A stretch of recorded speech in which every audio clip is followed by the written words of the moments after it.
CPM-നെ സംബന്ധിച്ചിടത്തോളം, അതായത് പ്രത്യേകിച്ചും ഇടതുപക്ഷ ജനാധിപത്യ മുന്നണിയെ സംബന്ധിച്ചിടത്തോളം ഒരു ആലങ്കാരിക പോസ്റ്റല്ല മുന്നണി കൺവീനർ എന്ന് പറയുന്നത്. നമുക്കറിയാം PV കുഞ്ഞിക്കണ്ണൻ, ലോറൻസ്, VS തുടങ്ങിയ വളരെ ശക്തരായ കമ്മ്യൂണിസ്റ്റുകാർ നേതൃത്വം കൊടുത്തൊരു മുന്നണിയാണ് ഇടതുപക്ഷ ജനാധിപത്യ മുന്നണി എന്ന് പറയുന്നത്. അതുകൊണ്ട് തന്നെ ഒരു ആലങ്കാരിക പോസ്റ്റല്ല ഇതൊരു ഉത്തരവാദിത്വമുള്ള, അതായത് CPM-നെ സംബന്ധിച്ചിടത്തോളം പറയുകയാണെങ്കിൽ മുഖ്യമന്ത്രിയോ അല്ലെങ്കിൽ പാർട്ടി സെക്രട്ടറിയോ പോലെയൊക്കെ തന്നെ പ്രധാനപ്പെട്ട ഒരു പോസ്റ്റാണ് ഇപ്പം TPക്ക് കിട്ടിയിരിക്കുന്നത്, പാർട്ടി ഉത്തരവാദിത്വം ഏൽപ്പിച്ചിരിക്കുന്നത്. അത് TPക്ക് കിട്ടിയ സമയമാണെങ്കിൽ ഏറ്റവും സംഘർഷഭരിതമായ ഒരു സമയമാണെന്നാണ് പൊതുവെ പുറത്തുനിന്ന് നോക്കുന്നത്, പാർട്ടിക്ക് പുറത്തുനിന്ന് നോക്കുന്ന നമ്മളെ പോലെയുള്ള ആൾക്കാർക്ക് തോന്നുന്നത്. TPക്ക് എങ്ങനെയാണ് ഫീൽ ചെയ്യുന്നത്? ഒരു സംഘർഷത്തിൻ്റെ നടുവിലേക്കാണ് ഞാൻ ഇതിൻ്റെ കൺവീനർ ആയതെന്ന് തോന്നുന്നുണ്ടോ? ഇല്ല, അത് എനിക്ക് ആ ഫീലിംഗ് അല്ല. എൻ്റെ ഫീലിംഗ്, ഞാൻ 1968 CPM-ൽ അംഗമായതാണ്. വിദ്യാർത്ഥി ജീവിതം അവസാനിക്കുന്ന ഘട്ടത്തിലാണ് ഞാൻ പാർട്ടി അംഗമാകുന്നത്. അപ്പം 68-ന് ശേഷം 56 വർഷമായി ഞാൻ പാർട്ടി മെമ്പർഷിപ്പിൽ വന്നിട്ട്. ഓരോ ഘട്ടത്തിലും എൻ്റെ ഉത്തരവാദിത്തം പാർട്ടി നിർണയിച്ചിട്ടുണ്ട്. പാർട്ടിയിലുള്ള എല്ലാവരെയും സംബന്ധിച്ചും പാർട്ടി എങ്ങനെയാണ്, ഞാനൊരു പാർട്ടി കേഡർ എന്നുള്ള നിലയിൽ ഞാനെങ്ങനെ വർക്ക് ചെയ്യണമെന്നുള്ളത് ഓരോ ഘട്ടത്തിലും പാർട്ടി തീരുമാനിച്ചിട്ടുണ്ട്. ഞാൻ ജനിച്ച് വളർന്ന പ്രദേശത്തല്ല പാർട്ടിയുടെ പല ചുമതലകളും ഏറ്റെടുക്കേണ്ടി വന്നത്. ജനിച്ച് വളർന്ന പ്രദേശം ഞാൻ കീഴരിയൂർ പഞ്ചായത്തിലെ നമ്പർത്തുകരയാണ്. അവിടെ ഞാൻ ബ്രാഞ്ച് സെക്രട്ടറിയായിട്ട് വർക്ക് ചെയ്തിട്ടുണ്ട്. അവിടെ കീഴരിയൂർ ലോക്കൽ കമ്മിറ്റിയുടെ അംഗമായിട്ടും വർക്ക് ചെയ്തിട്ടുണ്ട്. അങ്ങനെ വർക്ക് ചെയ്തുകൊണ്ടിരിക്കുന്ന സമയത്താണ് ഒരു മിച്ചഭൂമിക്ക് വേണ്ടിയുള്ള സമരം നടന്നത്. കുത്തല കീഴരിയൂർ തന്നെ കീഴരിയൂർ മീറോഡ് മിച്ചഭൂമിക്ക് വേണ്ടി ഒരു 2 മാസത്തിലധികം നീണ്ടു നിന്ന ഒരു സമരം ഉണ്ടായിരുന്നു. അന്ന് 1972-ലാണിത്. 72-ൽ മിച്ചഭൂമി ഏറ്റെടുക്കാൻ ഗവൺമെൻറ് സന്നദ്ധമാകാതെ വന്നപ്പോൾ ഏറ്റെടുക്കാത്ത ഭൂമിയിൽ സമരവൾഡിയർമാർ പ്രവേശിച്ചിട്ടുണ്ട്. ഇത് മിച്ചഭൂമിയാണ്, ഇത് ഏറ്റെടുക്കണം. അന്ന് കേരളത്തിൽ ഈ സമരത്തിനാകെ നേതൃത്വം നൽകിയത് AKG-യാണ്. അന്ന് കീഴരിയൂർ മിച്ചഭൂമി സമരത്തിൻ്റെ ഒരു പ്രധാന ചുമതല എനിക്കുണ്ടായിരുന്നു. ഞാൻ ആ സമര ക്യാമ്പിൻ്റെ വളണ്ടിയർ. പല ഭാഗത്തു നിന്നും ആളുകൾ അവിടെ എത്തിച്ചേരും, അവിടെ താമസിപ്പിക്കും, വീടുകളിൽ സ്ക്വാഡ് വർക്ക് നടത്തും, എന്നിട്ട് ഉൽപ്പന്നങ്ങളും ഫണ്ടും സമാഹരിക്കും. അങ്ങനെയൊക്കെയാണ് ഈ സമരം നടത്തിപ്പോകുന്നത്. ആ സമര ക്യാമ്പിൻ്റെ ലീഡറായിട്ട് ഞാൻ പ്രവർത്തിച്ചിരുന്ന സന്ദർഭത്തിലാണ് പാർട്ടി എന്നെ പേരാമ്പ്ര സ്റ്റേറ്റിലെ യൂണിയൻ്റെ സെക്രട്ടറിയായി പ്രവർത്തിക്കാൻ അയക്കുന്നത്. പേരാമ്പ്ര സ്റ്റേറ്റ് എന്ന പെരുവണ്ണാമൂഴിക്ക് അപ്പുറത്തുള്ള ഒരു തികച്ച് അന്ന് ഒരു യാത്രാ സൗകര്യങ്ങളില്ല, വളരെ ഐഡിയലായ ഒരു സ്ഥലം, ഒരു മലമ്പ്രദേശം. അവിടെ പ്ലാന്റിങ് നടക്കുകയാണ് ആ സമയത്ത്. ആ എസ്റ്റേറ്റിലെ പ്ലാന്റിങ് നടക്കുന്ന ഒരു ഘട്ടത്തിലാണ്. അപ്പോൾ ഞാൻ ആ ചുമതല ഏറ്റെടുത്തു. പിന്നെ ചങ്ങരോത്ത്, ചക്കട്ടപ്പാറ, കൂത്താളി ചേർന്ന കടിയങ്ങാട് ലോക്കൽ കമ്മിറ്റിയുടെ പാർട്ടിയുടെ സെക്രട്ടറി പ്രവർത്തിക്കണമെന്ന് തീരുമാനിച്ചു. ആ ചുമതല ഞാൻ ഏറ്റെടുത്തു. ബാലുശ്ശേരി ഏരിയ സെക്രട്ടറിയായി പേരാമ്പ്ര ഏരിയ സെക്രട്ടറിയായി പ്രവർത്തിക്കണമെന്ന് തീരുമാനിച്ചു. ആ ചുമതല നിറവേറ്റി. പിന്നീട് ബാലുശ്ശേരി ഏരിയ സെക്രട്ടറിയായി വർക്ക് ചെയ്യണമെന്ന് പറഞ്ഞു. ആ ചുമതലയെ ഞാൻ ഏറ്റെടുത്തു. ഇതിൻ്റെ ഇടയിലെല്ലാം കടുത്ത പോലീസ് മർദ്ദനം, കേസ്, ജയില്, ഇതെല്ലാം പാർട്ടി പ്രവർത്തനത്തിൻ്റെ ഭാഗമായി ഞാൻ അനുഭവിക്കേണ്ടി വന്നിട്ടുണ്ട്. ആ സമയങ്ങളിലെല്ലാം പാർട്ടി തീരുമാനം കൂറോടെ പ്രാവർത്തികമാക്കുക, പാർട്ടിയോട് അങ്ങേയറ്റം അർപ്പിതമായി മനസ്സ് പൂർണ്ണമായും പാർട്ടിയിൽ സമർപ്പിച്ചുകൊണ്ട്, ജീവിതവും എല്ലാം പാർട്ടിയിൽ സമർപ്പിച്ചുകൊണ്ട് പാർട്ടി തീരുമാനങ്ങൾ നടപ്പിലാക്കുക, അതിൽ മാത്രമാണ് ഞാൻ കേന്ദ്രീകരിച്ചിരുന്നത്. അത് ഈ കഴിഞ്ഞ കാലയളവിൽ ഈ 56 വർഷക്കാലത്തിനിടയിലുള്ള അനുഭവം എനിക്കത് വിജയകരമായി നടത്താൻ കഴിഞ്ഞു എന്നതാണ് എൻ്റെ ഒരു ബോധ്യം. അതിൻ്റെ ഇടയിൽ മന്ത്രിയാകാൻ തീരുമാനിച്ചു, MLA ആവാൻ. 2001-2006 വർഷത്തെ ഞാൻ പേരാമ്പ്ര MLA ആണ്. പിന്നീട് ഞാൻ 2016-ലാണ് മത്സരിക്കുന്നത്. അപ്പോൾ ആ ഘട്ടത്തിൽ ഞാൻ പാർട്ടി ജില്ലാ സെക്രട്ടറിയാണ്. MLA ആയിരിക്കുന്ന സമയത്ത് തന്നെയാണ് ഞാൻ പാർട്ടി ജില്ലാ സെക്രട്ടറിയുടെ ചുമതലയിലേക്ക് വന്നത്. 3 ടേം ഞാൻ പാർട്ടി ജില്ലാ സെക്രട്ടറിയായിട്ട് ഇവിടെ വർക്ക് ചെയ്തിട്ടുണ്ട്. അതിൻ്റെ ഇടയിൽ ഞാൻ ഇവിടുത്തെ സെക്രട്ടറി സ്ഥാനം ഒഴിഞ്ഞപ്പോൾ പിന്നെ CITUവിൻ്റെ ജില്ലാ സെക്രട്ടറിയായി ഒരു 10 വർഷം CITUവിൻ്റെ ജില്ലാ സെക്രട്ടറിയായിട്ടും ഞാൻ പ്രവർത്തിച്ചിട്ടുണ്ട്. ഇവിടെയെല്ലാം പാർട്ടി തീരുമാനങ്ങൾ നടപ്പിലാക്കുന്നതിൽ നല്ല കൂറോടുകൂടി ഞാൻ പ്രവർത്തിച്ചിട്ടുണ്ട്. എന്നെ കഴിയാവുന്ന ഉത്തരവാദിത്തം സാധ്യമായ നിലയിൽ നീതിപൂർവമായി നിർവഹിച്ചു എന്ന് തന്നെയാണ് എൻ്റെ ബോധ്യം. അങ്ങനെയാണ് പാർട്ടി ഇവിടെ 2014 ഇലക്ഷനിൽ വീണ്ടും നിർത്തി. ആ ഇലക്ഷനിൽ ജയിച്ചപ്പോൾ മന്ത്രിയാക്കി. ഇപ്പം ഞാൻ MLA ആണ്, പേരാമ്പ്ര MLA ആണ്. ഈ ചുമതലയെല്ലാം പാർട്ടി ഇതിൻ്റെ ഇടയിൽ ഞാൻ പാർട്ടി സ്റ്റേറ്റ് സെക്രട്ടേറിയറ്റ് അംഗമായി.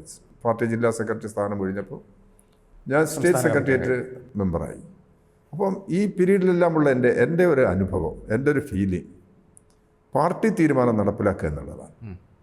ഇപ്പോൾ പാർട്ടി ഒരു പുതിയ ചുമതല, തികച്ചും വ്യത്യസ്തമായ ഒരു ചുമതലയാണ് ഇപ്പം നിർവഹിക്കേണ്ടി വരുന്നത്. അത് ഞാൻ നിർവഹിച്ചു തുടങ്ങി. ഇതൊരു വലിയ ബാധ്യതയോ അല്ലെങ്കിൽ വേറെ രീതിയിലുള്ള ഈ എളുപ്പം കൈകാര്യം ചെയ്യാൻ കഴിയാത്ത ഒരു ഉത്തരവാദിത്തമാണ് എന്നുള്ള ധാരണ എനിക്കില്ല. പാർട്ടി തീരുമാനം ഈ രംഗത്തും എൻ്റെ കഴിവിനനുസരിച്ച് പ്രാവർത്തികമാക്കാൻ തന്നെയാണ് ഞാൻ ശ്രമിക്കുന്നത്. ആ ശ്രമം ഇപ്പോൾ ആരംഭിച്ചു കഴിഞ്ഞിട്ടുണ്ട്. അത് വിജയകരമായി ജനങ്ങളുടെ സഹായത്തോടു കൂടി നടപ്പിലാക്കാൻ കഴിയും എന്ന വിശ്വാസം എനിക്കുണ്ട്.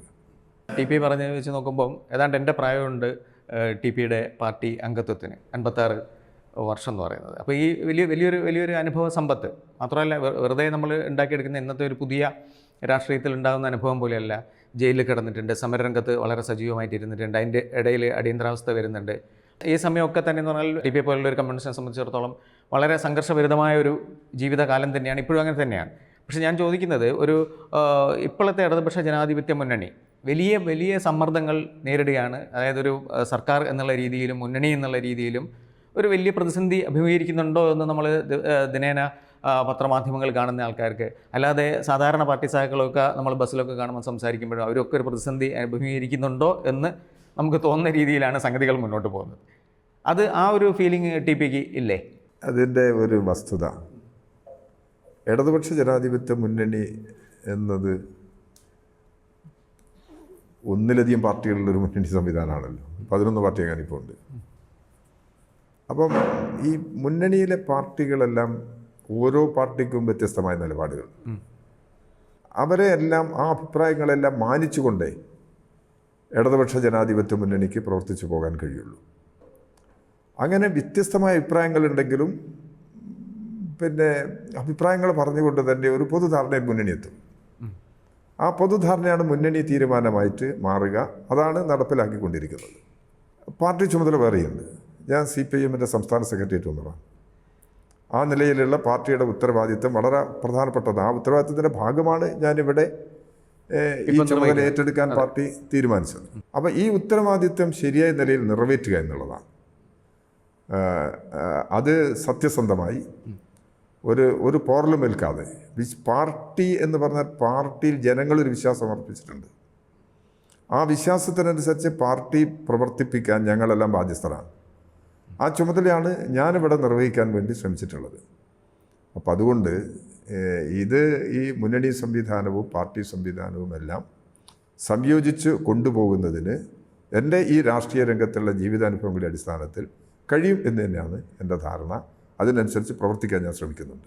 പാർട്ടിക്കകത്തുള്ള മറ്റ് കക്ഷികളെ വെച്ച് നോക്കുകയാണെങ്കിൽ ഒരു പ്രതിസന്ധി ഉണ്ടാക്കുന്ന പാർട്ടി എന്ന് നമ്മളിപ്പോൾ ആരോപിക്കുകയാണെന്ന് വിചാരിക്കുക. ഇപ്പം ഞാൻ പറയുകയാണ്, പൊതുവേ പാർട്ടിക്ക് പുറത്തു നിന്ന് നോക്കുന്ന വിശകലനം ചെയ്യുന്ന ഒരാൾ എന്നുള്ള രീതിയിൽ ഞാൻ പറയുകയാണ്, ഇടതുപക്ഷ ജനാധിപത്യ മുന്നണിക്കകത്തുള്ള ഏറ്റവും വലിയൊരു പ്രശ്നം, അല്ലെങ്കിൽ ഈ മുന്നണിക്കകത്തുള്ള മറ്റു പാർട്ടികൾക്കൊക്കെ പ്രശ്നമായി മാറിയിരിക്കുന്നത് CPIM ആണ് ഇപ്പോൾ എന്ന് പറഞ്ഞാൽ TP എങ്ങനെയാണ് പ്രതികരിക്കുക?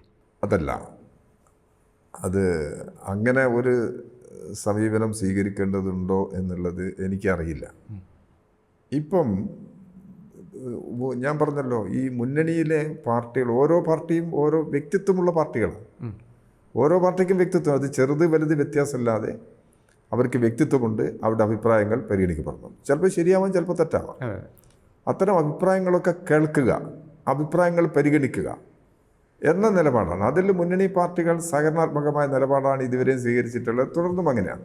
അതുകൊണ്ട് അവരുടെ അഭിപ്രായങ്ങളെല്ലാം ഒഴിവാക്കി വരിക എന്നുള്ളതല്ല, അവരുടെ അഭിപ്രായങ്ങൾ നിലനിർത്തിക്കൊണ്ട് തന്നെ ഇടതുപക്ഷ ജനാധിപത്യ മുന്നണി പ്രവർത്തിക്കുക എന്നുള്ളതാണ്. ഇടതുപക്ഷ ജനാധിപത്യ മുന്നണി കേരളത്തിൽ പ്രവർത്തിക്കുന്നത് വ്യക്തമായ ഒരു രാഷ്ട്രീയ ധാരണയുടെ അടിസ്ഥാനത്തിലാണ്.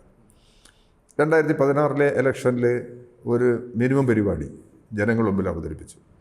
2021 ഇലക്ഷനിലും ഇടതുപക്ഷ ജനാധിപത്യ മുന്നണി ഒരു മിനിമം പരിപാടി അവതരിപ്പിച്ചിട്ടുണ്ട്.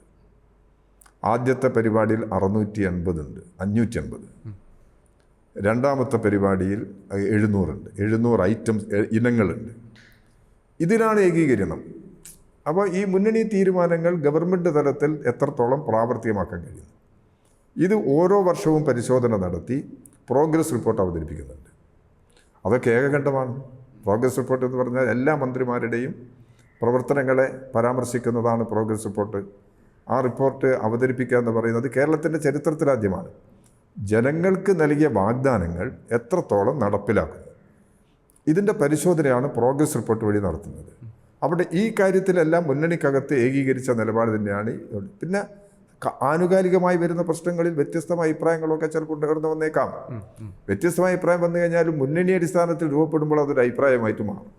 ഇങ്ങനെ ഒരു രീതി സ്വീകരിച്ചുകൊണ്ടാണ് മുന്നണിയെ പ്രവർത്തിപ്പിക്കാൻ വേണ്ടി ശ്രമിക്കുന്നത്. CPM ഒരു വിഷമമുള്ള പാർട്ടിയാണെന്ന് ഏതെങ്കിലും പാർട്ടിക്ക് തോന്നുന്നുണ്ടെന്ന് എനിക്കറിയില്ല. അങ്ങനെയല്ല, ഞങ്ങൾക്ക് അങ്ങനെ ഫീൽ ചെയ്തിട്ടില്ല. ഇല്ല. പക്ഷേ TP അത് പിന്നെ എനിക്ക് തോന്നുന്നു ഒഴിഞ്ഞു മാറുകയാണോ എന്ന് എനിക്കൊരു സംശയമുണ്ട്.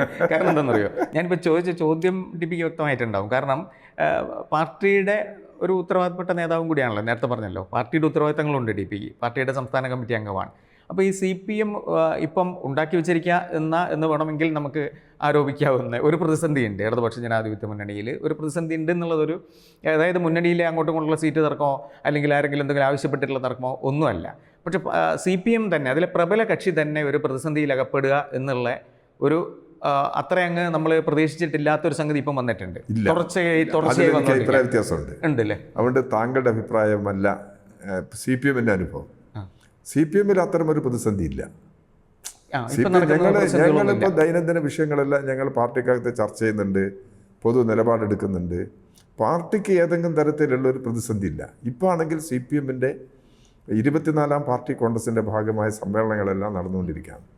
ഏറ്റവും അടിത്തട്ടിലുള്ള ബ്രാഞ്ച് സമ്മേളനങ്ങൾ ഈ മാസം പൂർണ്ണമാകുകയാണ്, ഈ സെപ്റ്റംബർ മാസത്തിൽ. ചിലത് വളരെ അപൂർവം, ചില ബ്രാഞ്ചുകളൊക്കെ ഒക്ടോബർ ഫസ്റ്റ് വീക്ക് കൂടി പോയെങ്കിലേ ഉള്ളൂ. അപ്പോൾ ബ്രാഞ്ച് സമ്മേളനം ഏകദേശം അവസാനിച്ച് നിൽക്കുന്ന ഒരു സന്ദർഭമാണിത്. ആ ബ്രാഞ്ച് സമ്മേളനങ്ങളെല്ലാം വിജയകരമായി നടത്താൻ കഴിഞ്ഞിട്ടുണ്ട്. നല്ല പരിശോധന പാർട്ടി പ്രവർത്തനങ്ങളെക്കുറിച്ച് നടത്തുന്നുണ്ട്, തെറ്റുകൾ ചൂണ്ടിക്കാണിക്കുന്നുണ്ട്. ഇപ്പം ഞങ്ങളൊക്കെ പാർട്ടീൻ്റെ ഉത്തരവാദപ്പെട്ട ആളെന്ന നിലയ്ക്ക് ഞങ്ങൾക്ക് എന്തെങ്കിലും തെറ്റുപറ്റുന്നുണ്ടോ? ഞങ്ങൾ എന്ന് പറഞ്ഞാൽ മീൻസ് ഞാനല്ല ഉദ്ദേശിക്കുന്നത്, എല്ലാം ഏത് നിലവാരത്തിലുള്ള ആളുകളായാലും അവർക്കെല്ലാം എന്തെങ്കിലും തെറ്റുണ്ടോ, അതൊക്കെ അവർ വിമർശനമായിട്ട് ഉന്നയിച്ചു കഴിഞ്ഞാൽ തീർച്ചയായിട്ടും ഞങ്ങൾ ആ വിമർശനങ്ങളെല്ലാം പരിശോധിക്കും. ഞങ്ങൾ അംഗീകരിച്ച് തിരുത്തേണ്ട പ്രശ്നം എന്തെങ്കിലും തിരുത്തും. അങ്ങനെ ഒരു നിലപാടെടുത്തിട്ടാണ് പാർട്ടി പോകുന്നത്. അതുകൊണ്ട് ഒരു പ്രതിസന്ധിയും, പ്രശ്നങ്ങൾ വന്നുകൊണ്ടിരിക്കും, അത് മനുഷ്യ സഹജമല്ലേ. നമ്മുടെ ഒരു സാമൂഹ്യ ജീവിതമൊക്കെ ആവുന്ന സമയത്ത് നിരവധി പ്രശ്നങ്ങളിടയ്ക്ക് വെറുതെ വന്നേക്കാം. വന്നാൽ ആ പ്രശ്നങ്ങളെല്ലാം പരിശോധിച്ച് പാർട്ടിക്ക് ഒരു നിലപാടിൽ എത്തിച്ചേരാൻ കഴിയുന്നുണ്ട്. ഒരു ഭിന്നതയും പാർട്ടിയിൽ ആശയപരമായി പാർട്ടി വളരെ യോജിച്ച് നിൽക്കുകയാണ് ചെയ്യുന്നത്. ടാക്ടിക്സ്, ഞങ്ങളെ പാർട്ടി പരിപാടി ഒരു പരിപാടി അടിസ്ഥാനത്തിലാണല്ലോ പ്രവർത്തിക്കുന്നത്. ആ പരിപാടിയിൽ എത്തുന്നതിന് വേണ്ടിയുള്ള വിവിധ ടാക്ടിക്സ് പാർട്ടി ഉപയോഗിക്കും. ആ ടാക്ടിക്സ് നിർണ്ണയിക്കുന്ന കാര്യത്തിലും ഇപ്പോൾ പാർട്ടിയിൽ വളരെ യോജിച്ച നിലയാണുള്ളത്. മുൻകാലത്ത് അഭിപ്രായ ഭിന്നതകൾ ഉണ്ടായിട്ടുണ്ട്, അതെല്ലാം പല ഘട്ടങ്ങളിലും ചർച്ച നടത്തി പരിഹരിക്കപ്പെട്ടിട്ടുണ്ട്. ഇപ്പോൾ ഏകീകരിച്ച പാർട്ടിയില്ല, ഇപ്പോൾ ഒരു ഭിന്നതയില്ല, വിഭാഗീയതയുടെ പ്രശ്നമില്ല, വളരെ യോജിപ്പോടുകൂടി തന്നെ പാർട്ടി മുന്നോട്ട് പോകുന്നുണ്ട്. ഇത് വരുന്ന പ്രശ്നങ്ങളിലൊക്കെ വിമർശനങ്ങൾ ചിലപ്പോൾ ഉയർന്നു വന്നേക്കാം. ആ വിമർശനങ്ങളുടെ ശരിയും തെറ്റും ഞങ്ങൾ എല്ലാ നിലവാരത്തിലും പരിശോധിക്കുന്നുണ്ട്. കൂടുതൽ ശരിയിലേക്ക് പോകാനും ജനങ്ങളോട് കൂടുതൽ ഉത്തരവാദിത്വം നിറവേറ്റി പ്രവർത്തിക്കാനും ഈ ചർച്ചകളെല്ലാം ഞങ്ങൾക്ക് സഹായകരമാണ്. ഇപ്പം TP തന്നെ പറഞ്ഞതിൽ 2 വാക്കുകളുണ്ട്. ഒന്ന് പ്രശ്നമാണ്, പ്രശ്നങ്ങൾ ഉണ്ടാവുന്നുണ്ട്, പ്രതിസന്ധിയില്ല എന്നുള്ളതാണ്. പക്ഷേ ഞാൻ ഒരു ഇത്രയും കാലത്തെ പ്രവർത്തന പാരമ്പര്യമുള്ള ഒരു കമ്മ്യൂണിസ്റ്റ് എന്നുള്ള രീതിയിൽ TP ഇന്നിപ്പം സാധാരണഗതിയിൽ പത്രങ്ങൾ വായിക്കുമ്പോൾ, പത്രങ്ങൾ എന്തായാലും പത്രങ്ങളും ബൂർഷ മാധ്യമങ്ങളും കാണുന്ന ഒരാൾ തന്നെയായിരിക്കും TP. അത് കാണാണ്ട് എന്തായാലും കേരളത്തിൽ ജീവിക്കാൻ പറ്റില്ല. മാത്രമല്ല അതിൻ്റെ ഒരു ഏറ്റവും വലിയ അന്തരീക്ഷത്തിലാണല്ലോ ജീവിക്കുന്നത്. അപ്പോൾ അത് കാണുമ്പം ഓക്കെ, അത് കമ്മ്യൂണിസ്റ്റ് പാർട്ടിക്കെതിരായിട്ടുള്ള CPMനെതിരായിട്ടുള്ള ബൂർഷ മാധ്യമങ്ങളുടെ വിചാരണയാണ്, പ്രചാരണമാണെന്ന് പറഞ്ഞ് നമുക്ക് തള്ളാം. എന്നാൽ നമ്മൾ ദേശാഭിമാനി വായിക്കുന്ന ഒരാൾ എന്നുള്ള രീതിയിൽ നോക്കുകയാണെങ്കിൽ പോലും ദേശാഭിമാനി നടത്തുന്ന പല ഡിഫെൻസീവ് വാർത്തകളും അത് കാണുമ്പോൾ നമ്മുടെ മനസ്സിൽ, TPയുടെ മനസ്സിൽ ഒരു പാർട്ടിക്ക് ഒരു പ്രതിസന്ധി ഘട്ടമാണ് ഉള്ളത്. നേരത്തെ പറഞ്ഞ പ്രശ്നഘട്ടമല്ല, പ്രതിസന്ധി ഘട്ടമാണ് ഉള്ളതെന്ന് തോന്നുന്നുണ്ട്. ഞാൻ പ്രശ്നം എന്ന് പറഞ്ഞത് ജനങ്ങളുടെ ജീവിതവുമായി ബന്ധപ്പെട്ട് വരുന്ന നാനാതരം പ്രശ്നങ്ങളുണ്ടാകും. അതെല്ലാം പാർട്ടിക്കകത്ത് പ്രതിഫലിക്കും. അത് പാർട്ടിക്കകത്ത് പ്രതിഫലിക്കണം. ഉദാഹരണത്തിന് പെൻഷൻ, കാർഷികോൽപ്പന്നങ്ങളുടെ വില, നിത്യോപയോഗ സാധനങ്ങളുടെ വിലക്കയറ്റം, തൊഴിൽ, ഇതെല്ലാം പാർട്ടിക്കകത്ത് ഉയർന്നു വരുന്ന പ്രശ്നങ്ങളാണ്. ആ പ്രശ്നങ്ങൾ ഉയർന്നു വരണം. ജനങ്ങൾക്ക് വേണ്ടിയാണല്ലോ പാർട്ടി പ്രവർത്തിക്കുന്നത്. അപ്പോൾ ജനങ്ങളുടെ ജീവിത പ്രശ്നങ്ങളാണ് വിവിധ തലങ്ങളിൽ പാർട്ടി കൈകാര്യം ചെയ്യേണ്ടത്. ആ പ്രശ്നങ്ങളെല്ലാം പാർട്ടിയുടെ മുമ്പിൽ വരണം. അതാണ് ഞാൻ പറഞ്ഞ പാർട്ടിക്കകത്ത് ഉയർന്നു വരുന്ന പ്രശ്നങ്ങൾ. പിന്നെ ആശയപരമായ എന്തെങ്കിലും പ്രശ്നങ്ങളുണ്ടെങ്കിൽ ഇപ്പം അങ്ങനെയില്ല, ആശയപരമായ യോജിപ്പാണ്. എന്നാലും ആശയപരമായ വിഷയങ്ങൾ ഉയർന്നു വന്നേക്കാം. അതൊക്കെ യോജിപ്പിൻ്റെ ഒരു അന്തരീക്ഷമാണ് പാർട്ടിക്കകത്ത് ഇക്കാര്യത്തിൽ നിലനിൽക്കുന്നത്.